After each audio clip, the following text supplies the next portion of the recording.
Sangwa mahoro magara meza n'amafaranga ndabaye ikaze cyane ni tuwa Homme dishanyuma. Soyez bienvenus sur Agashavu Media. Bagenze tugiye kuzuza umuryango w'abarundi ibihumbi ijana ku rubuga rwa YouTube. Duti bravo.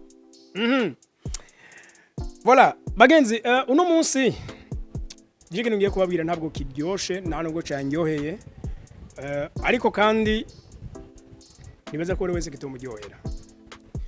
Bagenzi, umuntu atababazwa no kuba iwabo hatukwa. Umuntu atababazwa no kuba iwabo hakengegwa. Nibaza ko uwo murundi shaka kuba abwiyitiriyame atumva agaciro kuko bariwe. Abantu murabona kino gihe social media irahari. Je nayikoresha nk'akazi ka minsi yose. Ndavyuka nje ukora amakuru n'inkuru gusa je no kuvyongira kenshi byerekeza ku butunzi ahanini kuri development personnel. En fait iterambere ry'umuntu ku giti cyo cyangwa ico bita microeconomy. Ariko hari ubwoko bwinshi bw'ibintu abantu bokora kuri izi internet bikabafasha kandi bigatanga n'iteka kuri nyene kubikora ku muryango wiwe ku gihugu ciwe no kwizina ry'abarundi ahubwo. Ariko okay, cimuna nibaza nti kuki ibintu byose bihorera amakopi none nta kuyumvira dufise ngiye kubabwira bino bintu bikunze kumbabaza mu gihugu cyane. Igihugu cacu canje c'u Burundi la visibilité gifise ku rwego rw'isi nino hafi ya ntayo kandi dufise izi social media ziko zirafasha ibindi bihugu ahubwo kugira visibilité. Bagenzi, murabona reka dufate igihugu ca Kenya uko biri kose nubwo kitoba ari cambere muri Afrika ariko kiri nanone kiza mu bihugu vya mbere bihabwa visibilité na social media bigatuma kicakira ingenzi umuyoro wazo.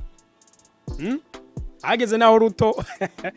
President William Ruto atangura kuvuga ngo twebwe ngo turafise ahantu ngo ibimafu ibikende bijya ajya ma chimpanzee ngo bigirira inama y'umuryango wabyo. Nk'iryo jambo rivuzwe n'umukuru w'igihugu bibaza ko utovi uva ngo nawe uze kubiraba ibyo bintu ngo turafise intambwe zera ubundi ntizibaho lions. So ni igihugu gifise la visibilité kubera aba content creators mu Burundi. Ndibaza why not tutabafise. Igihugu c'u Rwanda yemwe coco ni nagitoya na population ngira zisa nk'izingana ururimi ni rumwe bariko baragira visibilité ku rwego runini cyane. Why not twebwe aba createur de contenu barihe? Ngira ngo eske none hari numwe yoba tazi yuko iyo uje gukorera kuri internet par exemple kuri nka visibility ko bivamo amafaranga yo gutunguka kuri ivyo nyene. Aisha Speed numu createur de contenu umunyamerika. Igihugu cyose agiyemo kigira visibility mw'abantu me kugwego mpuza makungu yavyo nashoboka ahubwo n'ibihugu byacu bikutuma kabantu nk'abajya bikabatuma ko bakaza atakindi juste visite gusa kandi kikataho kikanabariho. Nibajije impamvu yazungurutse bino bihugu Tanzania ntiyatezwa kujayo kuko hari kajya kaguma munzi kari gaheze kari kamazi iminsi kubera ivy'amatora mugabo no muri Kongo naho nyene ikibazo cari ico ntiyashoye kujayo muga mu Rwanda yaragiyeyo arabandanya za Kenya n'ahandi kuki yakatiye ahi wacu kuki none muzi impamvu bakurukira kuri internet akagira recherche sivyo agasanga ahantu nta bintu bigaragara donc nta bintu turiko turapromotinga bihari none aca haza aje kurabiki kandi turabifise mw'abantu turabifise. Avuga pasi naheruka guca kuva mvuye mu Cankuzo ncajya muri Parc de la Ruvubu ngiye Muyinga mw'abantu ibintu nahabonye byari ryambere ndahaciye c'est vrai ibintu nahabonye, ishamba nahabonye, inka z'imbogo nahabonye. Amazebre, murabona amazibra? Aya mazibra sinzi ko twita impongo ngira ngo. Impongo ngira zijya z'amabarabara yera umengo zirasize ukuntu. Mbona biriko birarisha ndavuga mana ya ibi biri ngai Burundi tukaba ntangenze twakira. Tavuga ni ibintu why government nayo vraiment irakwiye korohereza aba ba createur de contenu kuko narahagaze nza no manguzana urupapuro wahawe na ministre ukwemera kwinjira hariya ndavuga nemwe aho biragoye nimba ndinda kwinjira ariko ndinze korana na ministre ngo mu rupapuro biragumye pe donc navyo ndiko ndi volontaire ngira namamaza igihugu canje mpaka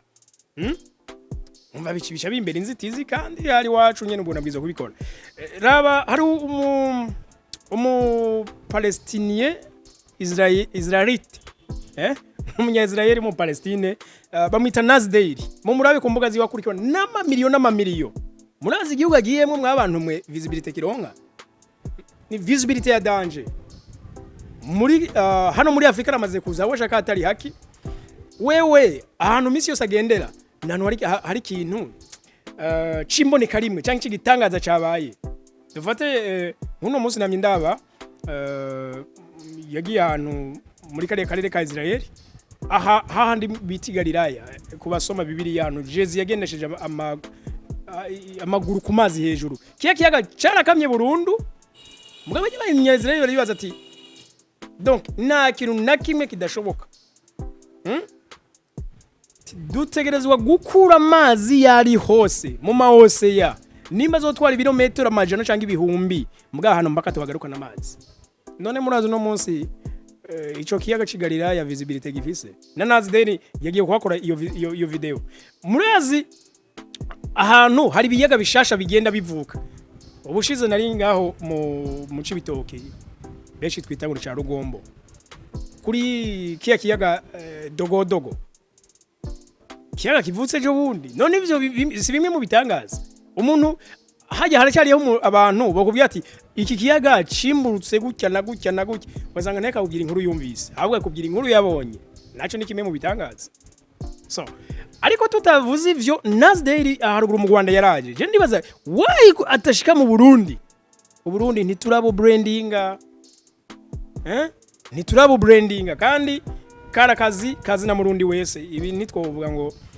abatwara igihugu nabo barabibona ariko nawe urabibona kandi social media ari kubwa muntu wese nawe ndinda gusaba urusha kugira ndayikoresha no so hariho okay reka tugira ati match saluti kwa Monsieur Fabrice Manirakiza yashoboye kuzana umugro YouTuber nga mu Burundi World Maya nukuri saluti to him kubera ko ijya ni visibility nawe yagiye haye igihugu cy'u Burundi ofet y'abantu bene barya baje bari byiza kubereka ibintu mushaka ko bimenyekana ushize mu ihuriro rya n'icubahiro n'ama influencer hamwe n'abanyamakuru narabaje ikibazo nti mbega n'icubahiro Burundi burafise ibintu bishaka ko bimenyekana kurusumbya ibindi burafise ibibanza bishaka ko bimenyekana dukunze kubona haje aba influencer internationale bavuga ibyongereza bose ngembona n'abahindi baza ngaha je ndabibona bagiye mbona ama videos bashize ko n'aba Pakistaniye haraza benshi bishize hari no twahuye umunya Korea du Sud we turanayaga niki ndumva sasa limwe na limwe kubera ko batamenya nibiki by'ukuri bakwiye kwerekana muri kino gihugu sha batwerekana nabi vraiment nabi trop rero je ntibaza nti ibintu indongozi zirakwiye kuvikura buryo zivyorienta igihugu cy'u Burundi kigira visibility kandi nziza nzima okay kino gihe murabe rero wakoresha zambuga nabi kandi yakiyongera ko kutamenya makuru agezweho hari umunyamerika ariko arazunguruka ibihugu yaragize iminsi ari muri Aziya no kino gihe arikazunguruka Afrika nabonye umengo no munsi ageze muri za Nigeria yitwa Ashton Hall hari umunyarwanda mugufi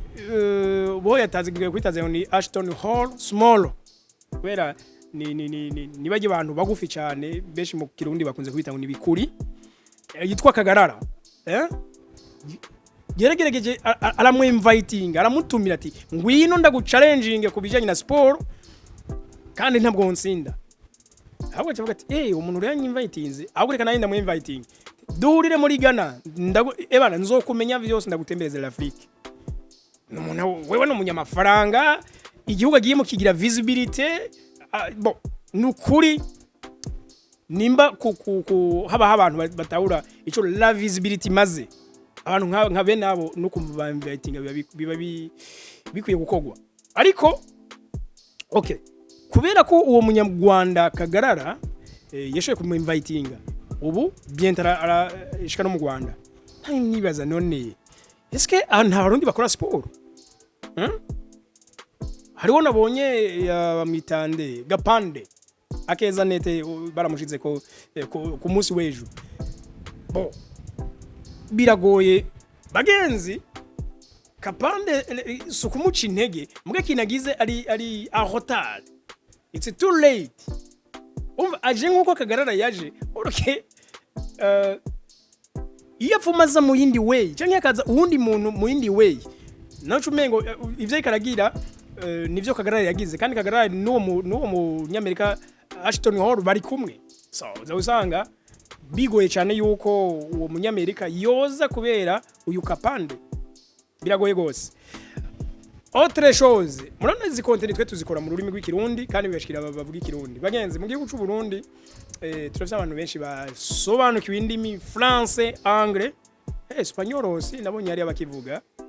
nikidece ahubwo ari n'abakizi so ifoko muri buno buryo twibaza ati harakwiye kuba branded igihugu cy'u Burundi kaba branded bikenewe ko bikogwa mu zindi ndimi kandi araba bigerageje shout out to you monsieur Ngenzi Africa umuntu ariko arabigerageza kuri YouTube Ngenzi Africa hariho witwa Marius Traveler shout out to you abo nukuri n'abajene biriko baratembera hariho Go with J muramuzi hariho nabandi bariko baraza kandi shout out to you aba n'abajene bigwana ko atamusada bahabwa ariko n'ubundi musada bari bakwiye no kuhabwa parce que bariko bakorera igihugu basi naho umusada batohabwa bakorohezwa gushika mu ahantu bakeneye gukorera nk'ubibaze Tanzania ujya musozi wa Kilimanjaro murazi ko boroganije n'ikintu kibumengo buri mwaka abantu muri Tanzania mukizi neza mu gitwandikira nga muri commentaire mwakidusobanura neza bishoboze tuzogisobanura n'indongozi parce que birakenewe barashobora kuorganize ikintu cyitwa nka Kilimanjaro nyuma bacita Kilimanjaro event nyuma bacita Kilimanjaro day I don't know sinakibuka neza ariko ndibuka ko bahora batumira abantu bafite visibility ku rwego international bakaza nyuma ari ba Davido nimara abandi bavuye bakaza hajya muri ico giteramo ba Diamond bose baba hari hagahurira abantu insinzi murazi ico biba bivuze rero bene ivyonyi ndikuvuga ko baba ariko barahamagara abantu ingenzi ziza kuri rujya musozi kuriranye n'amafaranga ariko ibaze mu Burundi twebwe turafise uyu musozi kuri ni mu lefu uri muri commune Mayuyu muri mu makomine ya kera ubusinzi iyo yarahindutse ngo ni Mayuyu ni Bururi ni umusozi bita Heha ufise altitude ndende gose ni murefu rajane mengo imetero 2000 so buduga ni umusozi murefu donc nkaho hari kuba uburyo bwo kuba promotinga aho hantu ibarabara rije urikaba giza washaka bagashira hotel bagashirayo piscine urumva amazi byo kuvuga ngo ntayahari ngo nihegere umusozi amazi mu kuzimu yimvye nawe ntaduga araduga bien sûr so hakaba ahantu hiratiro koko kuza kuduga ujya musozi abanyamahanga bakaza namye ngana n'abantu bavukayo nta nginzi zijayo abadagi nibo bahora bajayo n'ubu narumviza rero n'ahantu bagize basize akantu gatoya ko kuruhukirako bahise ngo ni ku giti cy'inzara urumva waraduga ugeze hejuru ugashika washonje utwatekeye wacho wicara aho nyine mugafungura. Donc abadagi bavuye bahubaka akantu kuko bavuga ati kugera ahantu warushe virima ubukeneye icunwa canke ufungura. So Uburundi rero mw'abantu mwe ntitukabureke bwa bugume buri nyuma mu bijyanye na visibility. Je niko mvuga kuri visibility gusa. Kumure nawe uvuga kukindi yako je uno munsi nifugarije ku kintu kijanye no guha iteka igihugu ku bijyanye na visibility. Awe hari ibintu byinshi byo kwerekana mugabo impamvu biterekanwa niyo je numva ntatahura. Ariko kandi nimba abantu bashobora kutabikora ngo barindire leta izo zikubikora nibaza yuko turashobora ahubwo guha insiguro government uburyo yoronkamwo inoze yoronkamwo inyungu kandi iboneka igihugu kibaye branded kigenerwa n'ingenzi kigenerwa n'abagwiza tunga benshi tu nuko ndabakunda cyane ariko kandi mwiyabonesha. So what you are thinking about this? Aba Faransa ngo kanditez-vous mwe mubivuga kwiki naho utaha bye bye.